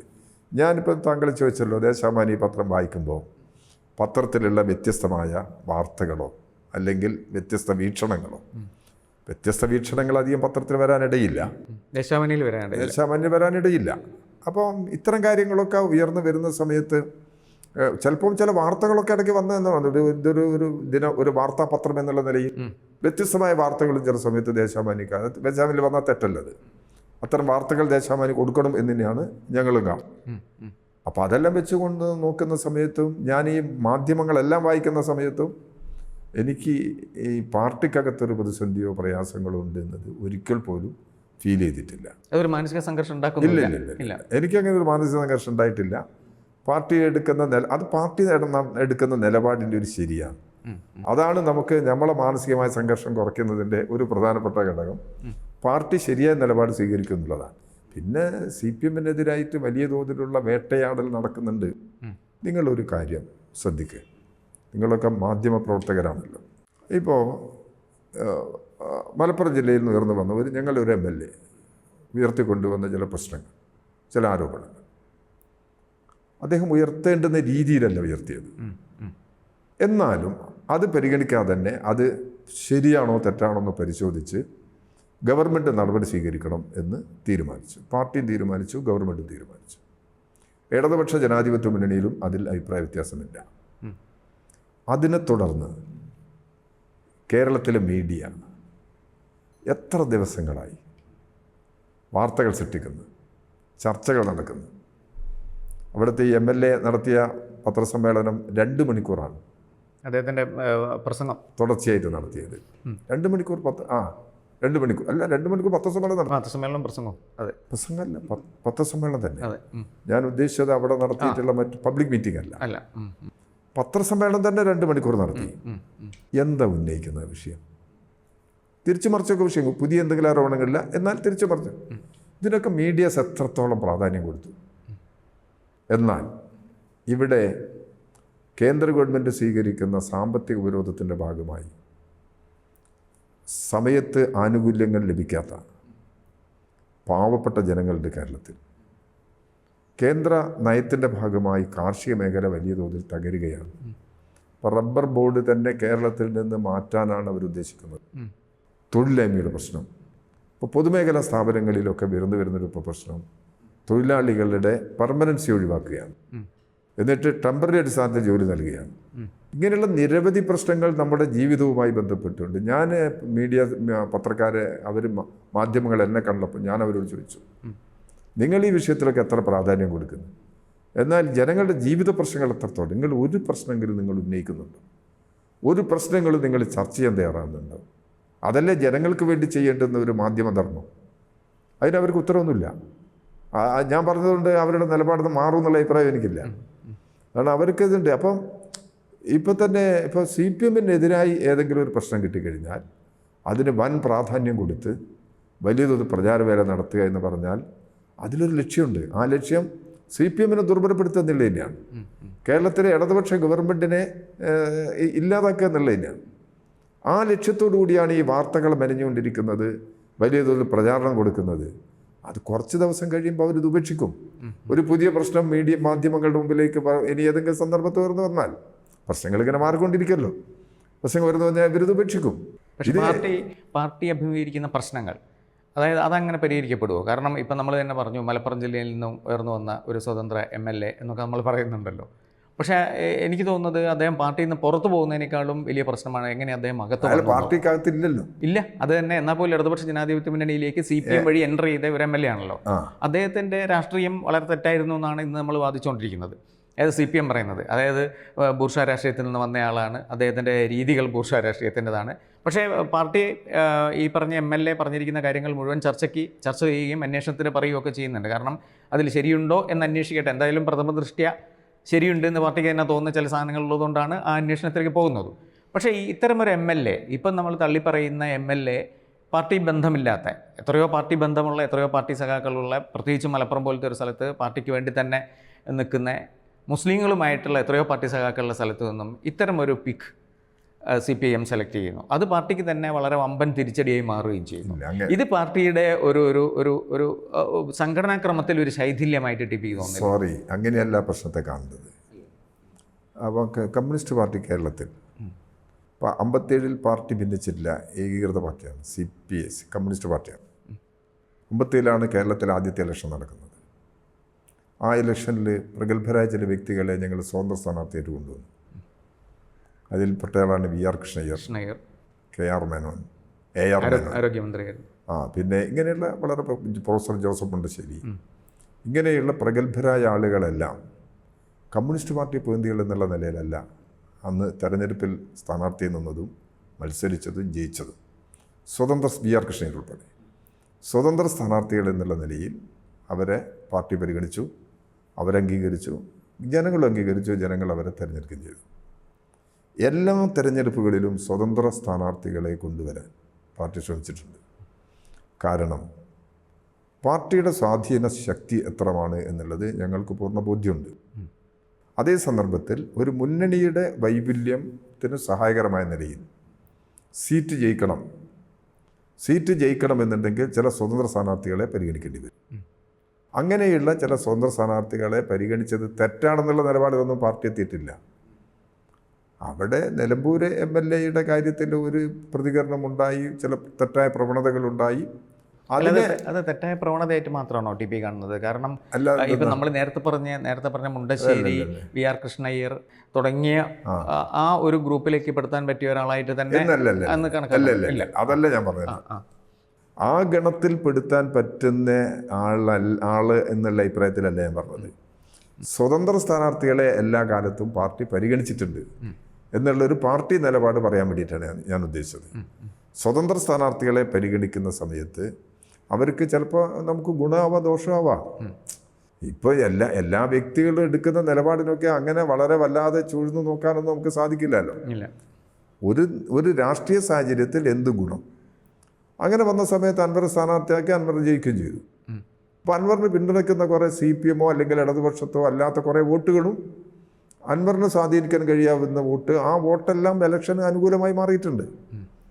അങ്ങനെ പ്രവർത്തിച്ചു വന്നയാളാണ്. നന്നായിട്ട് അൻവറുമായിട്ട് സഹകരിച്ചിട്ടാണ് ഇടതുപക്ഷ ജനാധിപത്യ മുന്നണി പ്രവർത്തിച്ചത്. ഞാൻ CPIMൻ്റെ പാർലമെൻ്ററി പാർട്ടി സെക്രട്ടറിയാണ്. പാർലമെൻ്ററി സെക്രട്ടറി എന്നുള്ള നിലയിൽ അൻവറിന് ഏക അംഗത്വമുള്ളത് ഈ പാർലമെൻ്ററി പാർട്ടിയിലാണ്. അദ്ദേഹം ഇപ്പോഴും പാർട്ടി മെമ്പറല്ല. അയാൾക്ക് സ്വതന്ത്രമായ നിലപാടുണ്ട്. സ്വതന്ത്രമായ നിലപാടൊന്നും പാടില്ല എന്നുള്ള സമയം നമുക്ക് പറയാൻ കഴിയില്ല. എന്നാൽ അദ്ദേഹം ഈ സ്വതന്ത്ര CPMന് നൽകിയ സീറ്റ്, ഇടതുപക്ഷ ജനാധിപത്യ മുന്നണിയിലെ സീറ്റ് വിഭജിച്ച് CPMന് നൽകിയ സീറ്റ്, അതിലാണ് CPM സ്ഥാനാർത്ഥികളെ നിർത്തുന്നത്. ആ സ്ഥാനാർത്ഥികളെ നിർത്തുന്ന സമയത്ത് ഞങ്ങൾ ചിലപ്പോൾ സ്വന്തം സ്ഥാനാർത്ഥികളെ പരിഗണിക്കാറുണ്ട്. നാളെയും പരിഗണിക്കുന്നത്. നാളെ ഈ കേരള രാഷ്ട്രീയം മുമ്പോട്ട് പോകണമല്ലോ. അപ്പോൾ അതുകൊണ്ട് ഇനിയും പരിഗണിക്കും സ്വന്തം സ്ഥാനാർത്ഥികളെ പരിഗണന ഇതോടുകൂടി അവസാനിപ്പിക്കാനൊന്നും പാർട്ടി തീരുമാനിച്ചിട്ടില്ല. അങ്ങനെ പരിഗണിച്ച ഒരാളാണ് അൻവർ. അതിലൊരു തെറ്റൊന്നും ഉണ്ടായിട്ടില്ല. ഇപ്പം പാർട്ടി ഈ ഒരു പൊതു അച്ചടക്കവും ഇടതുപക്ഷ ജനാധിപത്യ മുന്നണിയുടെ പൊതു രാഷ്ട്രീയ നിലപാടിൽ നിന്ന് അദ്ദേഹം വ്യതിചലിച്ചിരിക്കുന്നു. ഇതാണിപ്പോൾ അദ്ദേഹം ചെയ്തിട്ടുള്ള തെറ്റ്. ആ തെറ്റിനെയാണ് ഞങ്ങൾ ചൂണ്ടിക്കാണിക്കുന്നത്. ആ തെറ്റ് തിരുത്തുന്നില്ല എന്ന് മാത്രമല്ല, ആ തെറ്റ് ആവർത്തിക്കുകയാണ് അദ്ദേഹം. അതുകൊണ്ട് സ്വാഭാവികമായിട്ടും പാർലമെൻ്ററി പാർട്ടിയിൽ നിന്നുള്ള അദ്ദേഹത്തിൻ്റെ അംഗത്തെ ഒഴിവാക്കേണ്ടതായിട്ട് വരും. ഈ പാർലമെൻ്ററി പാർട്ടി എന്ന് പറയുന്നതും സംഘടനാപരമായിട്ടൊക്കെയുള്ള സംഗതികൾ TP വളരെ വ്യക്തമായിട്ട് തന്നെ വിശദീകരിക്കുന്നുണ്ട്. പക്ഷേ അതിനകത്തൊരു പ്രോബ്ലം പിന്നെയും കിടക്കുകയാണ്, പ്രശ്നം പിന്നെയും വരികയാണ്. കാരണം ഈ PV അൻവർ പ്രശ്നം ഉന്നയിക്കുന്നത് നമ്മുടെ മുഖ്യമന്ത്രി പിണറായി വിജയനെതിരെയാണ്. പിണറായി വിജയനെയാണ് പ്രതിക്കൂട്ടിലാക്കുന്നത്. അത് ഒരു സാധാരണ MLA അല്ലെങ്കിൽ അത് പ്രതിപക്ഷത്തുള്ള ഒരു MLA പോലും ചെയ്യുന്നതിനേക്കാളും രൂക്ഷമായിട്ടാണ് അൻവറിൻ്റെ പല ആരോപണങ്ങളും വന്നിട്ടുള്ളത്. അത് തുടർച്ചയായിട്ട് ഉന്നയിക്കുന്നുമുണ്ട്. അതിൽ ചിലതിലൊക്കെ പാർട്ടി അന്വേഷിക്കുന്നുണ്ട് എന്ന് പറയുകയും ചെയ്യുന്നുണ്ട്. അപ്പോൾ ഈ ഒരു പ്രതിസന്ധി നമുക്ക് ഒരു അടുത്ത കാലത്ത്, അതായത് ഇപ്പം TPയുടെ പാർട്ടി അംഗത്വ ചരിത്രം തന്നെ 56 വർഷത്തുണ്ട്. നമ്മൾ കാണുന്ന മാധ്യമ ചരിത്രം എന്ന് പറഞ്ഞാൽ അതിലും കുറച്ച് കുറവായിരിക്കും. എന്നാൽ പോലും അതിനിടയിൽ രൂപപ്പെട്ടില്ലാത്തൊരു പ്രതിസന്ധിയിലേക്ക് CPM-നെ കൊണ്ടുവന്ന് എത്തിച്ചിട്ടുണ്ട് എന്ന് വ്യക്തമായിട്ടും പറയാൻ പറ്റുന്നൊരവസ്ഥയാണ് ഞങ്ങൾക്കുള്ളത്. CPM പ്രതിസന്ധിയിലാവണമെങ്കിലേ CPM സംഘടനാ സംവിധാനത്തിൽ എന്തെങ്കിലും വിള്ളലുണ്ടാവണ്ടേ? അതില്ല. CPM ഈ കാര്യങ്ങളിലെല്ലാം ഒറ്റക്കെട്ടായ നിലപാടെടുക്കുക, യോജിച്ച നിലപാടാണ് എടുക്കുന്നത്. പിന്നെ കേരളത്തിൽ ഇന്നത്തെ മുഖ്യമന്ത്രി, അദ്ദേഹം കരുത്തുറ്റ മുഖ്യമന്ത്രിയാണെന്നുള്ള കാര്യത്തിൽ ആർക്കും തർക്കമുണ്ടാവില്ല എന്നാണ് ഞങ്ങൾക്കൊരു വിശ്വാസം. തീരുമാനമെടുക്കാനും നടപ്പിലാക്കുന്നതിനും വളരെ ചുണയോടുകൂടി നിലപാടുകൾ എടുത്ത് പ്രവർത്തിക്കുന്ന ഒരു മുഖ്യമന്ത്രിയാണ് അദ്ദേഹം. പാർട്ടി സെക്രട്ടറി ആയിരിക്കുന്ന സമയത്തും പാർട്ടിയിൽ സംഘടനാപരമായും ആശയപരമായ എല്ലാ പ്രശ്നങ്ങളിലും ഉറച്ച നിലപാടെടുത്ത് മാർക്സിസ്റ്റ് ലെനിനിസ്റ്റ് വീക്ഷണത്തിൽ പ്രവർത്തിക്കാൻ തയ്യാറായിട്ടുള്ള ഒരു പാർട്ടി നേതാവാണ്. അങ്ങനെയുള്ള ഒരാൾ കേരളത്തിലെ പാർട്ടിയുടെ തലപ്പത്തുണ്ട് എന്ന് എല്ലാ ശത്രുക്കൾക്കും അറിയാം. അതിൻ്റെ ഒരു തുടർച്ചയായിട്ട് അദ്ദേഹം മുഖ്യമന്ത്രി സ്ഥാനത്ത് തുടരുന്നു. 2016 മുതൽ 21 വരെയുള്ള 5 വർഷക്കാലം അദ്ദേഹം മുഖ്യമന്ത്രിയായി. 21 വീണ്ടും തുടർച്ച കിട്ടുകയാണ് ആ ഭരണത്തിന്. ഈ 5 വർഷക്കാലത്തെ ഭരണത്തിനുള്ള ഒരു അംഗീകാരം എന്നുള്ള നിലയിൽ 21 തെരഞ്ഞെടുപ്പിൽ ഈ ഗവൺമെൻറ്റിന് വീണ്ടും തുടർച്ച കിട്ടുകയാണ്. അപ്പോൾ പിണറായി വിജയൻ്റെ നേതൃത്വം അംഗീകരിക്കപ്പെടുകയാണ്. ആ നേതൃത്വത്തെ തകർക്കണം. പിണറായി വിജയൻ മന്ത്രിയാവുന്നതിന് മുമ്പും രാഷ്ട്രീയ നേതൃത്വം എന്നുള്ള നിലയ്ക്ക് അദ്ദേഹത്തെ തകർക്കാൻ ശ്രമിച്ചിട്ടുണ്ട്. മന്ത്രി ആയതിനു ശേഷം വലിയ തോതിലുള്ള ആരോപണങ്ങളും ആക്ഷേപങ്ങളും ഉന്നയിച്ചിട്ടുണ്ട്. ആ വ്യക്തിപരമായി ഉന്നയിച്ച ഓരോ ആരോപണത്തിനും അദ്ദേഹം വിധേയനല്ല. എല്ലാ ആരോപണങ്ങളും അടിസ്ഥാനരഹിതമാണ്. പിണറായി വിജയനെതിരായി ഉന്നയിച്ചിട്ട ആരോപണങ്ങളെല്ലാം അടിസ്ഥാനരഹിതമാണ്. ഈ ഒരു പൊതു നിലപാട് പാർട്ടിയും ഗവൺമെൻറ് ഇക്കാര്യത്തിൽ എടുത്തിട്ടുണ്ട്. അപ്പോൾ നേതൃത്വത്തെ തകർക്കുക, അങ്ങനെയാണ് പിണറായിക്കെതിരായിട്ടുള്ള ആക്രമണം ശക്തിപ്പെടുന്നത്. നേതൃത്വത്തെ തകർക്കുന്നതിന് വേണ്ടിയുള്ളൊരു നീക്കം ഞങ്ങൾ കൈ കെട്ടി നിൽക്കാൻ കഴിയും. സർവ്വ കഴിവുപയോഗിച്ച് ആ നേതൃത്വത്തെ സംരക്ഷിക്കാനുള്ള നിലപാടെടുക്കുക എന്നുള്ളതാണ് കമ്മ്യൂണിസ്റ്റുകാരുടെ ചുമതല. അത് ഈ കേരളത്തിൽ ചെയ്യുന്നുണ്ട്. ഞങ്ങളെ പാർട്ടി അതിനനുസരിച്ച് സജീവമായിക്കൊണ്ടിരിക്കുന്നുണ്ട് ഈ പുതിയ ഉത്തരവാദിത്തം നിറവേറ്റുന്നതിന് വേണ്ടി. അതാണ് മറ്റ് പാർട്ടികളും നമ്മളെ പാർട്ടിയും തമ്മിലുള്ള വ്യത്യാസം. പിണറായിക്കെതിരായിട്ടുള്ള കടന്നാക്രമണത്തിൻ്റെ രീതി ഇതുപോലെയാണ്. അത് ഞങ്ങൾ നേരിട്ട് മുമ്പോട്ട് പോവുക തന്നെ ചെയ്യും. പിണറായിയെ പറ്റി പറയുമ്പോൾ നമ്മളിപ്പം പ്രതീക്ഷിക്കാത്ത രീതിയിൽ ഓരോ ദിവസവും പുതിയ വിവാദങ്ങൾ എന്നുള്ള രീതിയിലാണ് രൂപപ്പെടുന്നത്. ഇപ്പം തന്നെ ഈ ഹിന്ദു ഇൻ്റർവ്യൂ ഞാനതിൽ മുമ്പ് പറയട്ടെ. കാരണം പിണറായി കൊടുത്തിരിക്കുന്ന ഏറ്റവും വലിയ ദീർഘമായ ഒരു അഭിമുഖം ഞാനുമായിട്ട് നടത്തിയതാണ് വർഷങ്ങൾക്ക് മുമ്പ്. കാരണം ഏതാണ്ട് 3 മണിക്കൂറോളം അദ്ദേഹം ഇരുന്ന് ഒരു ചോദ്യവും എഴുതി കൊടുത്തിട്ടില്ല. നേരിട്ടുള്ള ചോദ്യങ്ങൾക്ക് വളരെ ദീർഘമായതും ഒരു ഇൻഡെപ്ത് ആയിട്ടുള്ളതുമായ ഉത്തരങ്ങൾ പറയാൻ കഴിവുള്ള ഒരു കമ്മ്യൂണിസ്റ്റ് നേതാവാണ് പിണറായി വിജയൻ.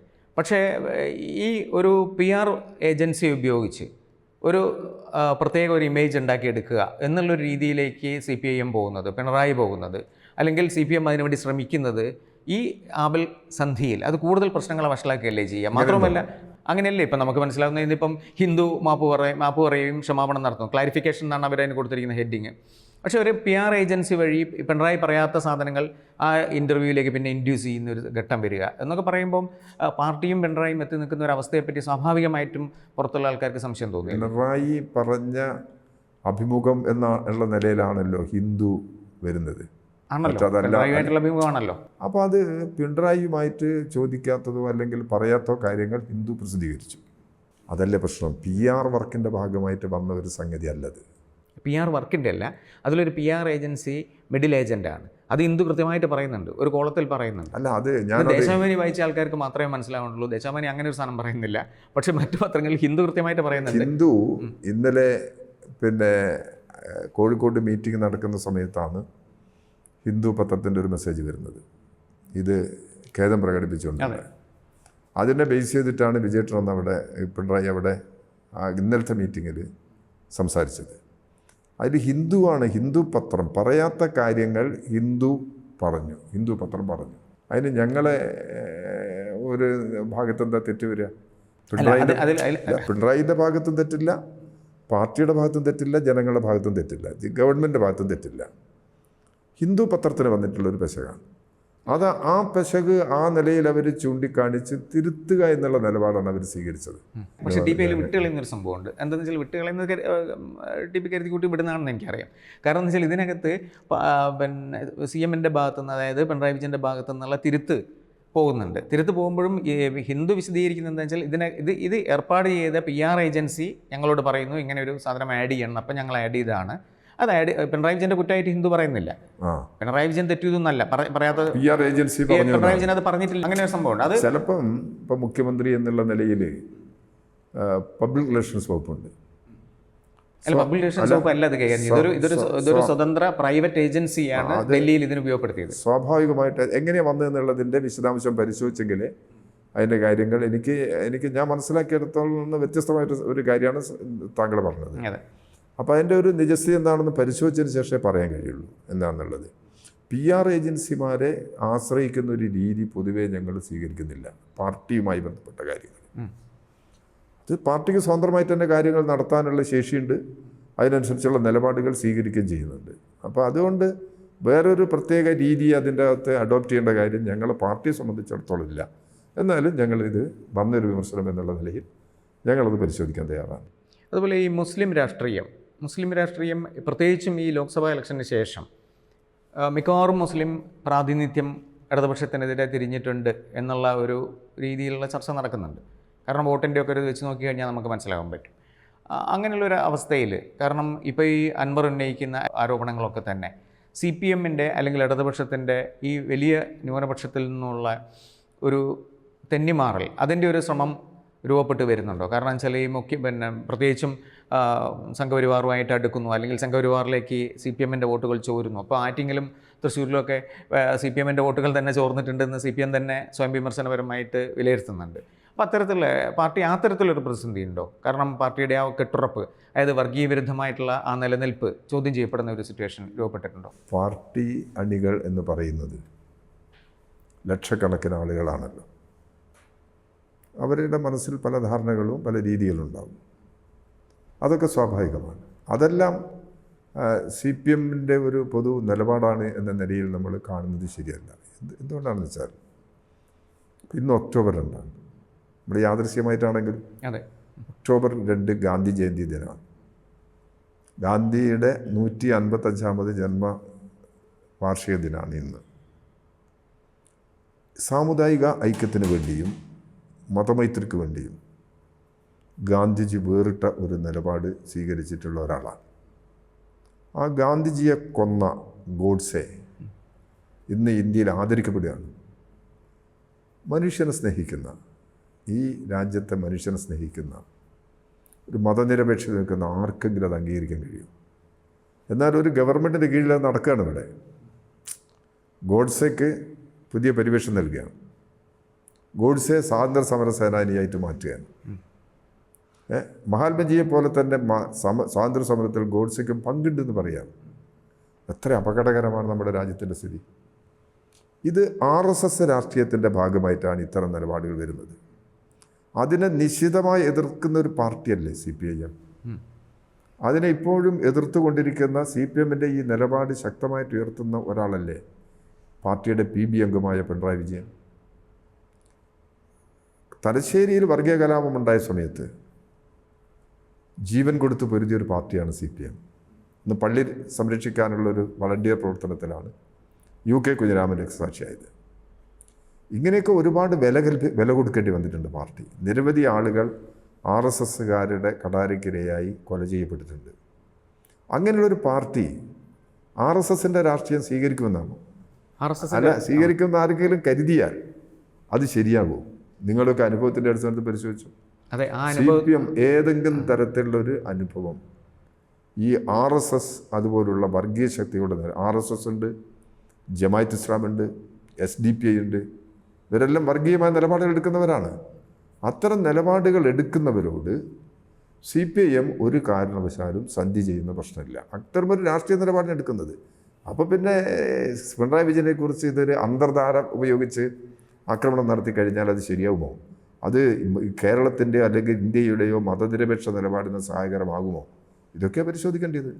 വിമർശനം ഉന്നയിക്കുന്ന ആൾക്കാർക്ക് സ്വാഭാവികമായിട്ടും സംശയം ഉണ്ടാക്കുന്ന രീതിയിലുള്ള ചില സംഗതികൾ പ്രത്യക്ഷപ്പെടുന്നുണ്ട് എന്നുള്ളതൊരു സത്യമാണ്. കാരണം ഇപ്പം നമ്മൾ രാഷ്ട്രീയ സ്വയം സേവക സംഘത്തിൻ്റെ ദേശീയ നേതാക്കളുമായിട്ടുള്ള ചില ചർച്ചകൾ അവിഹിതമായിട്ട് മറ്റു പലരും വഴി ഇടതുപക്ഷ മുന്നണി നടത്തുന്നുണ്ടോ, ഇടതുപക്ഷ ജനാധിപത്യ മുന്നണി നടത്തുന്നുണ്ടോ എന്നുള്ള സന്ദേഹം, എൻ്റെ സന്ദേഹം മാത്രമല്ല, ഈ സന്ദേഹം ഉന്നയിക്കുന്നത് അതിനകത്ത് പെടുന്ന ജനപ്രതിനിധികൾ കൂടിയാണ്. താങ്കൾക്ക് സന്ദേഹമുണ്ടെങ്കിൽ ഞാനിപ്പം വിശദീകരിച്ചു തരാം.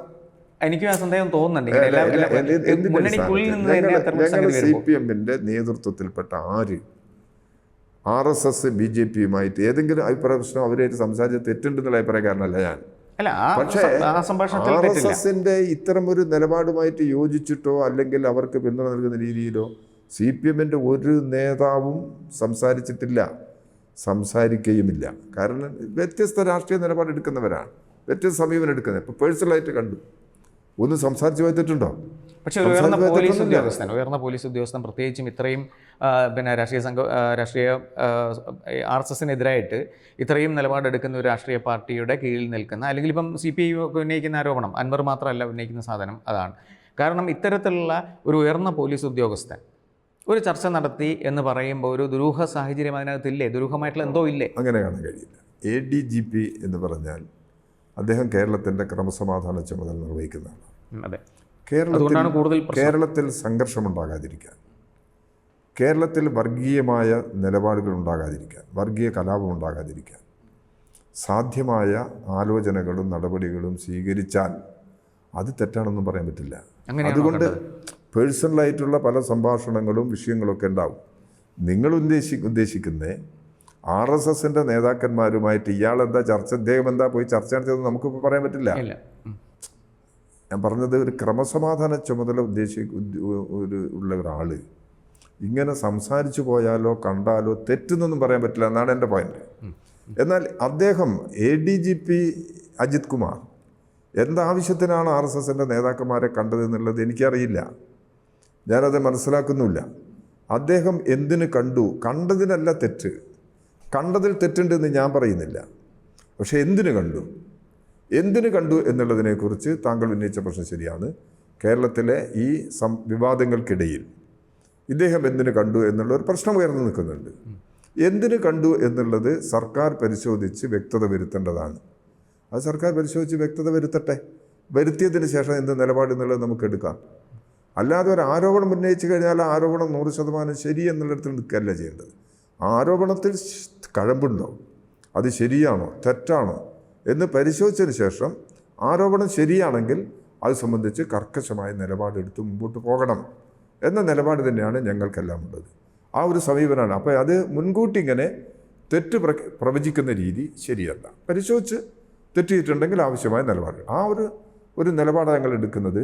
അല്ലാതെ ADGP RSS-കാരനെ കണ്ടതിനെ ന്യായീകരിക്കുകയോ അല്ലെങ്കിൽ അതിന് വേറെ വ്യാഖ്യാനം നൽകുകയോ അല്ല നമ്മളിപ്പോൾ ചെയ്യുന്നത്. അത് പരിശോധിച്ച് നിലപാടെടുക്കണം. ഇതാണ് നമ്മുടെ സ്റ്റാൻഡ്. പാർട്ടിയും ആ നിലപാടാണ് എടുത്തത്, എൻ്റെ നിലപാടും അത് തന്നെയാണ്. ഈ ആഭ്യന്തര വകുപ്പ് എന്തായാലും വളരെയധികം ചർച്ച ചെയ്യപ്പെടുന്ന ഒരു സമയമാണിപ്പം. അത് പ്രതിപക്ഷം ചർച്ച ചെയ്യുന്നതിനേക്കാളും കൂടുതൽ ഈ പറഞ്ഞ പാർലമെൻ്ററി പാർട്ടി അംഗമായ അൻവർ തന്നെ ഉന്നയിച്ച ആരോപണങ്ങളും അതിനകത്ത് വളരെ ശക്തമായിട്ടുണ്ട്.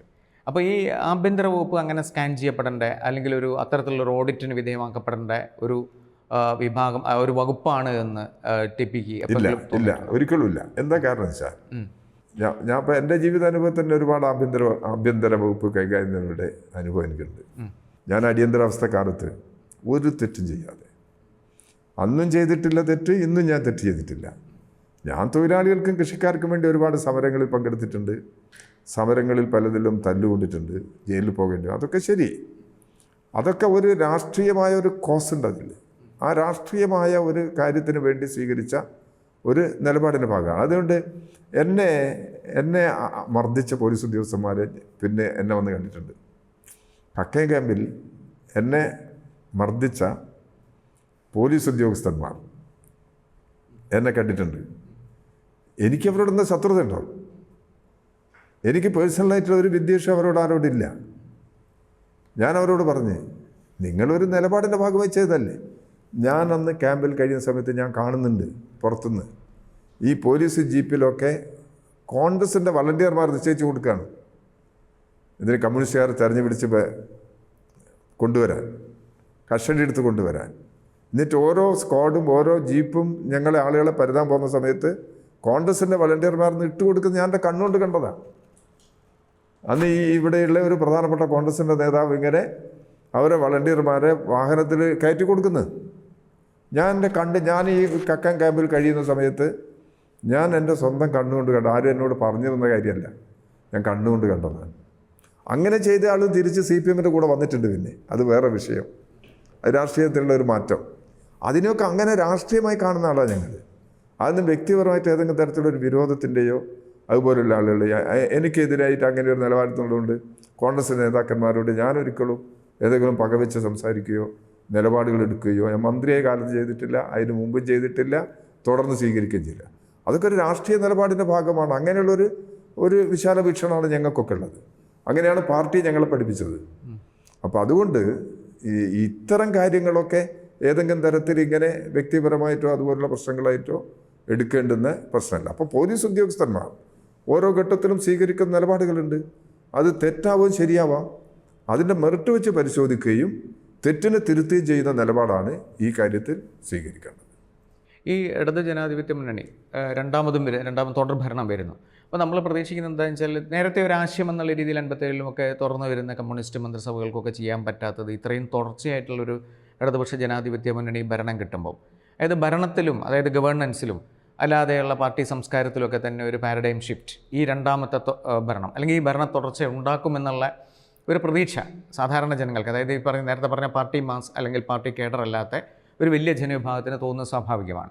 പക്ഷേ നമ്മളിപ്പോൾ പറയുമ്പോൾ പുറത്തു നിന്ന് നോക്കുമ്പം രൂപപ്പെടുന്ന ആശയ അല്ലെങ്കിൽ വിമർശനങ്ങളും ഒക്കെ വെച്ച് നോക്കുമ്പോൾ അത്തരത്തിലുള്ള ഒരു ഷിഫ്റ്റിന് CPM-ന് സാധിച്ചില്ല, ഇടത് ജനാധിപത്യ മുന്നണിക്ക് സാധിച്ചില്ല എന്ന് നമുക്ക് തീർത്തും പറയാവുന്ന ഒരു അവസ്ഥയുള്ളത്. കാരണം ഒരുപാട് സംഘർഷങ്ങൾ, ഒരുപാട് വിമർശനങ്ങൾ, ഒരുപാട് അഴിമതി പോലും ആരോപിക്കപ്പെടുന്ന ഒരു അവസ്ഥയിലേക്ക് ഒരു കമ്മ്യൂണിസ്റ്റ് ഭരണം പോകുന്നു എന്ന് ഒരു ആരോപണം ഉന്നയിച്ചാൽ TPN എങ്ങനെയാണ് നേരിടുക? അഴിമതി ആരോപണം എൻ്റെ പേരിൽ ഉന്നയിച്ചിട്ടുണ്ട്. എൻ്റെ പേരിൽ ഞാനൊരു അഴിമതി നടത്തിയില്ല. അത് വേറൊരു വിഷയം. അങ്ങനെ ഒരു നിലപാടെടുക്കുന്ന എൻ്റെ പേരിലും അഴിമതി ആരോപണം കഴിഞ്ഞ ഗവൺമെൻറ് കാലത്തുണ്ടായിട്ടുണ്ട്. ഒരു ബ്രൂവറി പ്രശ്നത്തിൽ മുഖ്യമന്ത്രിക്കും എനിക്കും എതിരായിട്ട് അഴിമതി ആരോപണം ഉണ്ടായി. ഞങ്ങൾക്കപ്പം ബോധ്യമാണ്, നമുക്കൊരു സമ്മർദ്ദവുമില്ല, നമ്മളെടുത്ത തീരുമാനത്തിൻ്റെ മേലെ ഒരു സമ്മർദ്ദവുമില്ല, ആർക്കെങ്കിലും വിധേയമായിട്ട് തീരുമാനിച്ച കാര്യങ്ങൾ. അപ്പം ഞങ്ങൾ ഗവൺമെൻറ് എന്നുള്ള ഞങ്ങൾ ആലോചിച്ചു, അന്ന് എന്തോ ഒരു പ്രത്യേക സാഹചര്യം കേരളത്തിലുണ്ട്.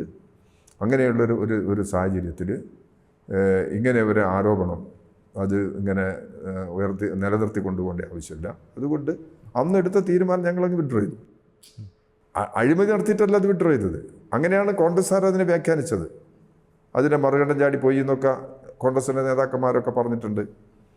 ഒരു അഴിമതി ആരോപണം ആരുപേരിലും ഉന്നയിച്ച് ഏതെങ്കിലും തരത്തിൽ ഇങ്ങനെ അഴിമതി നടത്തിയെന്ന് തെളിയിക്കാൻ കേരളത്തിലെ ഈ ഗവൺമെൻറ് കാലത്ത് ഒരിക്കൽ പോലും കഴിഞ്ഞിട്ടില്ല. അത് പിന്നെ രാഷ്ട്രീയമായിട്ടുള്ള ആക്ഷേപത്തിൽ ഇപ്പം അൻവർ തന്നെ VD സതീശനെതിരായിട്ട് വലിയ അഴിമതി ആരോപണം ഉന്നയിച്ചില്ലേ? ഈ ട്രക്കിൽ നോട്ടുകെട്ടുകൾ കൊണ്ടുവന്ന് വിതരണം ചെയ്തു എന്നുള്ള ആരോപണം നിയമസഭയിൽ എഴുതി കൊടുത്ത് ഉന്നയിച്ചില്ലേ അൻവർ? അങ്ങനെയുള്ള ആരോപണം അത് ശരിയോ തെറ്റോ എന്നുണ്ടപ്പോൾ എനിക്കറിയില്ല. അത് ഗവൺമെൻറ് തലത്തിൽ പരിശോധിക്കണമെന്ന നിലപാടിനാണ് ഞങ്ങൾ എടുത്തത്. ആ പരിശോധന ഒരു ഭാഗത്ത് നടക്കുന്നുണ്ട്. അത് വേറെ ഒരു വിഷയമായിട്ട് കിടക്കട്ടെ. അപ്പോൾ ഇങ്ങനെയുള്ള പ്രശ്നങ്ങളൊക്കെ ഉന്നയിക്കപ്പെടുന്നിട്ട് പരിശോധിച്ചോട്ടെ. ഇപ്പോൾ CPM-നെതിരായിട്ട് അഴിമതി ആരോപണം വന്നു കഴിഞ്ഞാൽ CPM അതിൽ തളർന്നു പോകേണ്ട കാര്യമൊന്നുമില്ല. CPM അഴിമതി നടത്തിയിട്ടുണ്ടെങ്കിൽ അഴിമതി പരിശോധിക്കണം. ആരെങ്കിലും അഴിമതി നടത്തിയിട്ടുണ്ടെങ്കിൽ ഇപ്പോൾ CPM-ൽപ്പെട്ട എല്ലാവരും വളരെ ഒരു തെറ്റുമില്ലാത്തവരാണെന്നൊന്നും പറയാൻ പറ്റില്ല. ചിലപ്പോൾ ചിലർക്ക് തെറ്റ് പറ്റിക്കഴിഞ്ഞാൽ പിന്നെ അത് തിരുത്തുക എന്നുള്ളതാണ്. അല്ലെങ്കിൽ തിരുത്താൻ തയ്യാറാവുന്നില്ലെങ്കിൽ അവർ ഉപേക്ഷിക്കുക എന്നുള്ളതാണ്. അങ്ങനെ ഒരു നിലപാടെടുത്തിട്ടാണ് ഞങ്ങൾ പോകുന്നത്. അതുകൊണ്ട് ഞങ്ങൾക്ക് ഈ കാര്യത്തിലൊരു ആശങ്കയുമില്ല. ഈ തെറ്റ് പറ്റുന്നവരും അല്ലെങ്കിൽ നമ്മുടെ സംഘടനാ അച്ചടക്കത്തിന് അല്ലെങ്കിൽ പാർലമെൻ്ററി പാർട്ടിയുടെ അച്ചടക്കത്തിന് വിധേയരാകാത്തവരും ഒക്കെ ആയിട്ട് വരുന്നത് ഒരു ജില്ലയിൽ നിന്നുള്ള ആൾക്കാരും ഒരു പ്രത്യേക സമൂഹത്തിൽ നിന്നുള്ള ആൾക്കാരും ഒക്കെ ആകുമ്പം ഒരു പ്രതിസന്ധി പ്രത്യേകിച്ചും CPM-ന് അഭിമുഖീകരിക്കേണ്ടി വരും. അൻവർ തിരുത്തി വരണമെന്നായിരുന്നു ഞങ്ങളൊക്കെ പ്രതീക്ഷിച്ചത്. പക്ഷേ അൻവർ അതിന് വിധേയനായിട്ടില്ല. ആൾ തുറന്ന് കടന്നാക്രമിക്കുന്നതിന് വേണ്ടിയുള്ള നിലപാടെടുക്കുകയാണ് ചെയ്തിട്ടുള്ളത്. എന്തെങ്കിലും ഒരു പരസ്യമായി പ്രതികരണം നടത്തിയ ഒരു ശരിയല്ലാത്ത നിലപാട് അയാൾ എടുത്തിട്ടുണ്ടെങ്കിലും അയാൾ തിരുത്തി കൊണ്ടുവരാനാണ് ഞങ്ങളൊക്കെ ശ്രമിച്ചത്. പക്ഷേ അതിന് അദ്ദേഹം വിധേയമായിട്ടില്ല. അയാൾ വല്ലാതെ പ്രൊവോക്കേറ്റ് ചെയ്ത് മുമ്പോട്ട് പോയി. അത് പോകട്ടെ. പക്ഷേ താങ്കൾ ഉന്നയിച്ചൊരു പ്രശ്നത്തിൽ എനിക്കൊരു കാര്യം ക്ലാരിഫൈ ചെയ്യാനുണ്ട്. അതിലെന്താ പ്രശ്നം എന്ന് പറഞ്ഞാൽ, ഇത് ഇവിടെ കമ്മ്യൂണിസ്റ്റുകാരായാലും മുതലാളിത്ത സാമൂഹ്യ വ്യവസ്ഥയിൽ ജീവിക്കുന്നവരാണ്. ആ വ്യവസ്ഥയുടെ ദൂഷ്യങ്ങളെല്ലാം ഇന്ന് സമൂഹത്തിൽ നിലനിൽക്കുന്നുണ്ട്. അത് ചിലപ്പം കമ്മ്യൂണിസ്റ്റാണെന്ന ആളുകളിലേക്കും സ്വാധീനം ചെലുത്തിയേക്കാം. വളരെ അപൂർവമായിട്ടും വളരെ ഒറ്റപ്പെട്ട നിലയിലും ചില സമയത്ത് ഉണ്ടായേക്കാം. അങ്ങനെ ഉണ്ടായാൽ അതിൻ്റെ മെറിറ്റ് വെച്ച് പരിശോധിച്ച് തിരുത്തൽ നടപടി സ്വീകരിക്കുക എന്നുള്ളതാണ് ഞങ്ങൾ സ്വീകരിക്കുന്ന നിലപാട്. ഈ ദൂഷ്യങ്ങളുടെ ഭാഗമായി ഞങ്ങൾ ലീഡർഷിപ്പിൽപ്പെട്ടവരുടെയും സാധാരണ പ്രവർത്തകരുടെയും ഇടയിലൊക്കെ ചില തെറ്റായ പ്രവണതകൾ കടന്നു വന്നേക്കാം. അതെല്ലാം ഞങ്ങൾ പാർട്ടി പരിശോധിച്ച് വരികയാണ്. അങ്ങനെ തെറ്റായ പ്രവണതകളുണ്ടെങ്കിൽ അത് വിമർശനപരമായി പരിശോധിച്ച് അംഗീകരിച്ച് തെറ്റ് പറ്റിയിട്ടുണ്ടെങ്കിൽ അത് ജനങ്ങളോട് സമ്മതിച്ച് മുമ്പോട്ട് പോകണം. അങ്ങനെ മുമ്പോട്ട് പോകുമ്പോഴാണ് ജനങ്ങൾ വിശ്വാസത്തിലെടുക്കുള്ളൂ ഈ പാർട്ടിയെ. അങ്ങനെ ഒരു നിലപാടാണ് കമ്മ്യൂണിസ്റ്റുകാർ സ്വീകരിക്കേണ്ടത് എന്നുള്ളത് നിങ്ങൾ ഒരു തുറന്ന മനസ്സോടുകൂടി സംസാരിക്കുന്നത് കൊണ്ട് ഞാൻ എൻ്റെ പാർട്ടിയുടെ ഒരു തുറന്ന നിലപാട് ഞാൻ പറയുകയാണ്. പാർട്ടിക്കകത്ത് സാധാരണ നിലയിൽ പറയുന്ന കാര്യമാണെങ്കിൽ പോലും ഇങ്ങനെ ചില പ്രവണതകൾ വന്നേക്കാം. വന്നാൽ തിരുത്തുക എന്നുള്ള നിലപാട് തന്നെയാണ് ഞങ്ങൾ സ്വീകരിക്കുക. അത് ഒരു കമ്മ്യൂണിസ്റ്റുകാർക്ക് ഒരു തെറ്റും വരില്ല എന്നൊന്നും ഞങ്ങളാരും പറയില്ല. കമ്മ്യൂണിസ്റ്റുകാരൊന്നും ഒരു അമാനുഷികരല്ല. മനുഷ്യ സമൂഹത്തിൻ്റെ ഭാഗമായി വരാവുന്ന പലതും കമ്മ്യൂണിസ്റ്റുകാരെ സ്വാധീനിക്കാം. അങ്ങനെ കമ്മ്യൂണിസ്റ്റുകാർക്ക് പറ്റാത്ത രീതി എന്തെങ്കിലും സ്വീകരിച്ചിട്ടുണ്ടെങ്കിൽ ഈ വിമർശനത്തിൻ്റെ അടിസ്ഥാനത്തിൽ, പരിശോധനയുടെ അടിസ്ഥാനത്തിൽ അത് കണ്ടെത്തി തിരുത്തണം എന്നതാണ് പാർട്ടി ശക്തമായിട്ട് ഇപ്പം നടത്തിയിട്ടുള്ള ചില പരിശോധനയിലൊക്കെ പാർട്ടി തീരുമാനിച്ചതാണ്. അത് ശക്തമായിട്ട് ഇംപ്ലിമെൻ്റ് ചെയ്യുന്നുണ്ട്.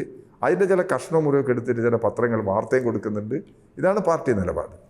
ഈ സമ്മേളനങ്ങളൊക്കെ കഴിയുമ്പോഴേക്കും, ഇപ്പം ബ്രാഞ്ച് സമ്മേളനങ്ങൾ കഴിഞ്ഞ് ലോക്കൽ സമ്മേളനങ്ങൾ നടക്കുകയാണ്.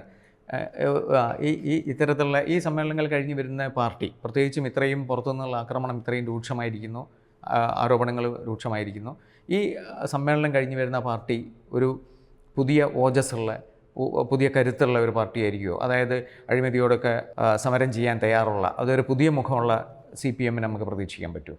ഓരോ സമ്മേളനം കഴിഞ്ഞ് പുറത്തു വരുമ്പോഴും പാർട്ടി കൂടുതൽ കരുത്തോടുകൂടി തന്നെയാണ് വരുന്നത്. കാരണം മറ്റൊരു പാർട്ടിയിലില്ലാത്ത നിലയിലുള്ള വിമർശനങ്ങൾ, സ്വയം വിമർശനങ്ങൾ നടക്കുന്നൊരു പാർട്ടിയാണ് കമ്മ്യൂണിസ്റ്റ് പാർട്ടി. അതുകൊണ്ട് അതാ ഞാൻ പറഞ്ഞത്, തെറ്റ് പറ്റിയാലും അതിനെ തിരുത്തി പോകുന്ന പാർട്ടിയാണ്. തെറ്റിന് തെറ്റായി അംഗീകരിച്ചുകൊണ്ട് തിരുത്തുന്ന പാർട്ടിയാണിത്. തെറ്റിൽ ഉറച്ചു നിൽക്കുന്ന ഒരാൾക്കും കമ്മ്യൂണിസ്റ്റ് പാർട്ടി തുടരാൻ പറ്റില്ല. ഇപ്പോൾ തെറ്റിൽ ചിലപ്പം നമ്മുടെ നാട്ടിലൊക്കെ ചില കമ്മീഷൻ ഏജൻറ്റുമാരുണ്ട്, റിയൽ എസ്റ്റേറ്റ് ബിസിനസ്സുകാരുണ്ട്. അതൊന്നും കമ്മ്യൂണിസ്റ്റുകാർക്ക് ചേർന്ന രീതിയല്ല, കമ്മ്യൂണിസ്റ്റുകാർ ചെയ്യാൻ പാടില്ലാത്ത കാര്യമാണ്. എന്നാൽ ഒറ്റപ്പെട്ട ചിലരെങ്കിൽ ചിലപ്പോൾ ഈ മേഖലയിലൊക്കെ ഉണ്ടായേക്കാം. അതുപോലും ഇല്ലാതാക്കുന്നതിന് വേണ്ടിയുള്ള വിമർശനപരമായ നിലപാട് സ്വീകരിച്ച് തിരുത്തുന്നതിന് വേണ്ടി, സ്ത്രീകളുടെ സമീപനത്തിൻ്റെ പ്രശ്നത്തിൽ, ന്യൂനപക്ഷ പട്ടികജാതി പട്ടികവർഗ വിഭാഗങ്ങളുടെ സമീപനത്തിൻ്റെ പ്രശ്നത്തിലൊക്കെ പാർട്ടി കർശനമായി വ്യവസ്ഥകൾ നിർദ്ദേശിക്കുന്നുണ്ട്. അതിൽ ആരെങ്കിലും പാളിപ്പോയാൽ, തെറ്റ് വന്നു കഴിഞ്ഞാൽ അത് തിരുത്തുക എന്നുള്ളത്, തിരുത്താൻ തയ്യാറാവാത്ത ആളുകളെ പാർട്ടിയിൽ നിർത്താൻ കഴിയില്ല. അതുകൊണ്ട് പാർട്ടി സമ്മേളനങ്ങളിൽ ഇതെല്ലാം വളരെ സൂക്ഷ്മതലത്തിൽ പരിശോധന നടത്തുന്നത് കൊണ്ട് കൂടുതൽ ഊർജ്ജസ്വലതയോടെ പാർട്ടി സംഘടനാ രംഗത്ത് ഉയർന്നു വരും എന്ന് തന്നെയാണ് ഞങ്ങളുടെ കഴിഞ്ഞ കാലത്തെ അനുഭവം. ഈ പുതിയ സാഹചര്യത്തിലും അത്തരമൊരു നില പാർട്ടി ശക്തിപ്പെടുത്തും എന്ന് തന്നെയാണ് ഞങ്ങൾ പ്രതീക്ഷിക്കുന്നത്. ഒരു സംഘർഷഭരിതവും സംഭവബഹുലവുമായ ദിവസങ്ങളായിരിക്കും TPക്ക് ഇടതുപക്ഷ ജനാധിപത്യ മുന്നണിയിൽ നേരിടാനുള്ളതെന്ന്, എല്ലാം നയിക്കുമ്പോൾ നേരിടാനുള്ളതെന്നാണ് എനിക്ക് തോന്നുന്നത്. എൻ്റെ വ്യക്തിപരമായൊരു തോന്നലാണത്. TPക്ക് അങ്ങനെ ഇല്ലയെന്ന് എനിക്ക് തോന്നുന്നു. എല്ലാവരുടെയും സഹകരണത്തോടെ, എല്ലാവരും പറയുന്നതും കേട്ട്, അതിൽ എല്ലാവരുടെയും സഹകരണത്തോടെ ഒരു യുണൈറ്റഡ് മൂവ്മെൻറ്റിൻ്റെ യോജിച്ച നിലപാടിൻ്റെ അതെടുക്കാനാണ് ഞാൻ ശ്രമിക്കുന്നത്. അപ്പോൾ അതുകൊണ്ട് എല്ലാവരും എന്നെ സഹായിക്കുമെന്ന് തന്നെയാണ് ഞാൻ പ്രതീക്ഷിക്കുന്നത്. വ്യക്തിപരമല്ല ഇത് പ്രശ്നം, പാർട്ടി നിലപാടുകളുടെ ഒരു പ്രശ്നമാണ്. അതെ, നിലപാടുകളുടെ പ്രശ്നമാണ് അതുള്ളത്. അങ്ങനെ യോജിച്ച നിലപാടെടുക്കാത്ത ആളുകളൊന്നും മുന്നണിക്കകത്തില്ല. പിന്നെ വ്യത്യസ്ത അഭിപ്രായമുള്ള പാർട്ടികളായതുകൊണ്ട് വ്യത്യസ്ത അഭിപ്രായങ്ങൾ പറയും, വിവാദങ്ങളുണ്ടായെന്ന് വന്നേക്കാം, അതൊക്കെ ഭാവിയിലും വന്നേക്കാം. അതിനെ എങ്ങനെ നേരിടാൻ കഴിയുന്നുള്ളതാണ്, അത് നേരിട്ട് പോകാൻ കഴിയുമെന്ന് തന്നെയാണ് ഞാൻ പ്രതീക്ഷിക്കുന്നത്. അതുകൊണ്ട് എനിക്കൊരു ആശങ്ക എന്ന പ്രശ്നത്തിലില്ല. പാർട്ടിയുടെ സഹായത്തോടു കൂടി, മുന്നണി നേതൃത്വത്തിലെ എല്ലാ പാർട്ടിയുടെയും നേതൃത്വത്തിൻ്റെ സഹായത്തോടു കൂടി എൻ്റെ ചുമതല നിർവഹിച്ച് മുന്നോട്ട് പോകാൻ തന്നെയാണ് ശ്രമിക്കുന്നത്. കൂടുതൽ കരുത്തോടു കൂടി മുമ്പോട്ട് പോകാനാണ് ഞാൻ ശ്രമിക്കുന്നത്.